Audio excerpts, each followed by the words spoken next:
Ils étaient 1 millier à battre le pavé aujourd'hui, fonctionnaires de tous secteurs confondus. Ils sont descendus comme leurs collègues partout en France pour ce qui a été la première grande mobilisation depuis le début du quinquennat de François Hollande. Dans le chantier des réformes entamées par le gouvernement, ils comptent bien se faire entendre. Pour cette catégorie sociale qui, historiquement, vote à gauche, le but est évidemment de rappeler le président à ses promesses. Nous avons majoritairement voté pour M. Hollande et nous nous félicitons du fait qu'il ait dit priorité à l'éducation. Maintenant, nous attendons des actes et ces actes se font attendre. Ça fait 9 mois que les élections sont passées.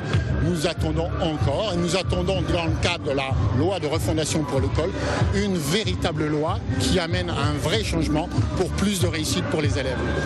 Aujourd'hui, je crois qu'il y a une véritable politique qui se poursuit, elle n'est pas nouvelle, de casse du secteur public. Aujourd'hui, l'hôpital public est exsangue, il n'y a plus de réserve de trésorerie, alors que dans le secteur privé, ils n'ont pas ces problèmes-là.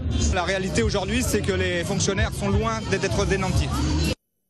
À Nîmes également, plus de 500 personnes ont répondu à l'appel des syndicats.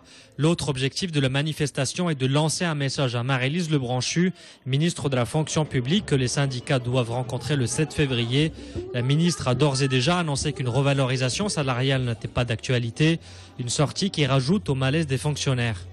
Aujourd'hui, l'éducation nationale a l'ambition de recruter des nouveaux enseignants et il n'y a pas de candidat parce qu'à Bac+5 et gagner 1 400 € en début de carrière, ça n'intéresse personne et c'est normal. Il y a de moins en moins de fonctionnaires et de plus en plus d'agents avec des contrats. Contrat sur contrat, ce sont des emplois pour la plupart très précaires, avec quelques heures. Et on dit maintenant, dans la fonction publique, pour nos usagers, il faut autre chose.